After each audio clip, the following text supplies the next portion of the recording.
that James Harden hurt his hamstring in their first playoff run, or Kyrie Irving sprained his ankle, or Kevin Durant's toe was on the line. This guy was 94 and 67. I don't buy the notion that he's some terrible coach. He wasn't the right coach for this group. And lastly, I just want to say one thing.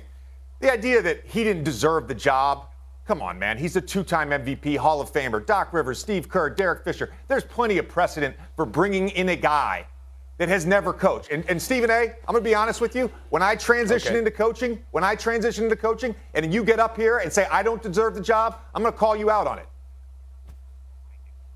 Well, first of all, when I care about you calling me out, I'll let you know. I won't be fazed about it at all. You have my number. You're free to call, and I'll accept it, and I'll tell it to you right then and there, okay? And I want to make sure I'm clear, and I appreciate it in all seriousness, Jay. You're my guy. I want to be serious and clear about what I'm saying so you understand, because you may not know what I meant by that.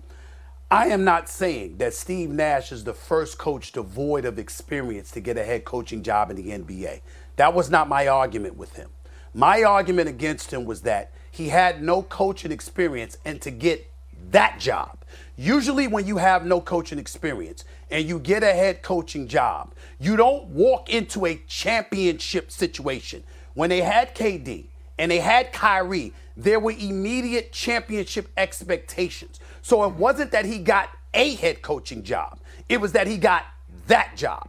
And that was something, just so you know, JJ Redick, because you may not know this, but I actually picked up the phone and called Steve Nash and explained to him exactly what I meant when I said what I said, so we understood one another, because that's how much respect I have for him. I was letting him know it wasn't a knock against him, but you had KD and Kyrie. They were a part of the whole social justice movement. They were talking about the paucity of black coaches, et cetera, et cetera. And then KD comes to the franchise, obviously having significant say, and they're in a position to pretty much pick a head coach, and they picked a head coach with zero coaching experience whatsoever. And not only black coaches were bypassed, but white coaches who were qualified were bypassed too, for a championship situation. So I want you to know that I picked up the phone at that time and called Steve Nash directly to explain exactly what I meant, and he had no problem with it because he understood exactly where I was coming from. I thought it was important for you to know that, JJ. In terms of him being a terrible head coach, in terms of him being a terrible head coach, he wasn't a terrible head coach, okay? The fact of the matter is, all the points you articulated, he wasn't given a proper chance. I acknowledge that. But what you know, and what we all know, is particularly in today's NBA, it comes down to your ability to be leaders of men. Now, if you have a difficult time doing that with this squad, that doesn't mean that it's entirely your fault. Of course, a lot of it falls on Kyrie and KD. But you can't be completely absolved. And as Mad Dog pointed out, since you can't fire the players, what you going to do? Well, I just want to, as Mad Dog pointed out, Steve Kerr did get a job with a team that then won a championship. So there's recent precedent for this. And Steve Kerr, look, your reputation as a player, your reputation as a teammate, your reputation in terms of basketball knowledge, all these things matter. They matter to owners when they're looking to hire a new coach. And Steve Nash had that. Look, I do agree with your assessment that Steve Nash was not the right coach for this team. But the question is, and this probably leads us to Molly's next question, is there anyone that can coach this team? Is that rhetorical? Or? It is rhetorical. Yeah, rhetorical. All right, Yeah. so then I'm going to bring in Mad Dog now. Thank you. Thank you. I love it. Quite the tee up. Mad Dog, I want to come to you here. When we're talking about leadership, KD and Kyrie culpability, how much blame did they deserve for where we are as this Nets franchise right now? Oh, 100%. They're getting paid a fortune. Go out there. I mean, KD spent all summer telling the whole world he didn't want to play for Nash and he didn't want to play for Mark, so he had a change of heart. He left Oklahoma City when they were on the brink. He goes to Golden State, wins two, comes to the Nets. He's been a disaster. 2 years ago, we give him credit. They were an inch away from beating Milwaukee, understand that. But the last year and a half, he's been terrible. And forget Kyrie. I am so tired of Kyrie. This latest thing over the weekend, I've had enough of him. The American fan has had enough of him. Nobody wants to hear from him. He hasn't played that well, and he's a guy who thinks he's a coach. He hated the last guy who's now an assistant with Golden State, almost took the Charlotte, could have had the Charlotte job, and Jordan owns the team. I am so sick of Kyrie. He is an absolute poison. And listen, JJ made a great point, and he knows a lot more about basketball than I ever know. So I'll let him comment about the pace, body language. That is fair, very fair. But, I mean, the thing about Nash that bothers you is the team didn't seem to play hard for him. And defense is where you loose balls, fight, grittiness. I didn't see that out of the Nets for the last couple of years, to be quite honest with you, and that is very disturbing. So he's got to take the hit there. But these guys are making a freaking fortune. I mean, Durant's the best player in the sport, for crying out loud. About time you shut up, go out there, and the idea you had no idea is absurd. Well, yesterday at 110 I found out. Stop. Come on, we're not stupid. And Kyrie, I don't know how you guys feel about it. I think, this is me, I think the American sports fan, whether we care about the American sports fan or not, they are so sick of Kyrie, and he is such a disaster that I don't know what to say about him. I think he kills these teams. He killed the Celtics, he got out of Cleveland, and he's been a disaster with the Nets. I'm not sure if even Udoka, I'm not even sure if anybody can salvage this Nets team right now. I think that's an interesting question we'll do a little bit later on. I'm a Nets fan. I was born and raised in Jersey. I go to a lot of games. Always see JJ at the games, too. So I'm going to go ahead and say it, because, frankly, it needs to be said. They are the most unlikable team, maybe in the history of the NBA. Let's be honest about it. Let's just call it for what it is. Now, the reality of the matter is that you might have the bad boys, right? But we were talking about things that they did on the court.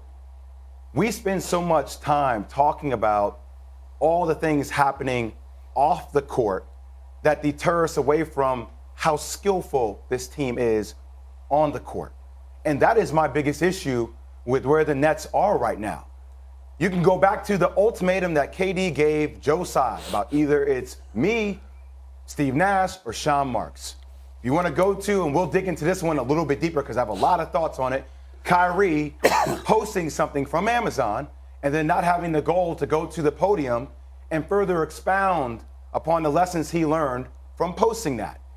And then we have the Ime Udoka situation, which we'll get into as well. Speaking of what he came to, think about this for a second.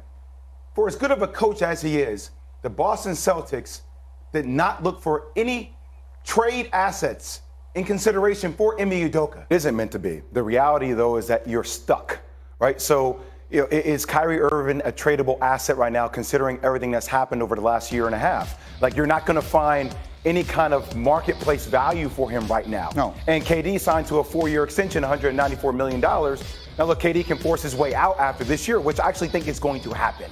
Like, I truly think that this team is going to dissipate before it's all said and done. I don't even know, as good as a coach as Ime Udoka is, if he can fix all the questions looming around this team and their leadership. Well, I mean, you mentioned that Kyrie is not a tradable asset. That's probably right. He is a cuttable asset, and there are a lot of people suggesting that at this point they would be better off doing that. What is your sense of that? It just feels like if you're Joe Tsai, you're all in right now. Like, here's what I am going to say: is Ime Udoka a coach that can potentially change the culture? Yes. Does he give you a higher winning probability than Steve Nash? Yes. But it does feel like, and this is coming from a New Jersey Nets fan, Greeny, it feels like the Nets are the black eye of the NBA. It feels like they are the most unlikable team maybe in the history of basketball. You tell me how you root for this team. I mean, there are a lot of questions around what happened with Kyrie over in the last couple months, over the last couple of years. KD giving the ultimatum to Joe Tsai about, hey, it's either me, Steve Nash, or Sean Marks. People are asking, is there a coup going on? You bring Ime Udoka. And here's the thing about Ime Udoka. Like I said, great coach. But think about this for a second. The Boston Celtics gave him up with no trade compensation. Yeah. Zero trade compensation. They got a first-round pick for Doc Rivers in 2013. They didn't ask for anything. What's that say optically about where the Nets are right now, Greeny? No, it's all awful. I completely agree with you. The optics are as bad as there have ever been in any team I can think of. That said, sometimes talent wins out. And the one thing we know they have is talent. We know Kevin Durant has talent. We know Kyrie Irving has talent. We know somewhere in there Ben Simmons has things that he can bring. And we know that Ime Udoka was a good enough coach to lead the Celtics to the finals last year and in a Game 6 scenario. Is there any way you could see them actually pulling this together and putting together a representative season in which they compete for something meaningful? No. I'm a gambling man. I like to gamble. I might have a problem. That's fine. I'm going to tell you, I'm not going to gamble on the Nets this year. Why would I gamble on the Nets? Like, if somebody tells you who they are, Greeny, inevitably you have to believe them. Yeah. So, when people say, well, the Lakers and the Nets are a bad team, I'm like, don't put the Lakers in the same sentence with the Nets. Yeah. The Lakers having issues on the floor. But LeBron James got a championship. He may put himself in the corner with Russell Westbrook, but he got a championship. And I know the way he leads. You tell me why you would believe in the way the Nets are led. There's nothing that makes you believe, even with the coach that is a good coach, leadership-wise, that they're going to get to the promised land when it's all said and done. No, that's extremely well put. I can't argue with the word that you were saying, and these are the conversations they're having, obviously. KJM, coast to coast, every weekday morning on ESPN Radio. You're the best. Thank you, Got it, Jay my Will. man. I appreciate you coming over here. We got good games tonight. NBA doubleheader tonight. We will see the Celtics.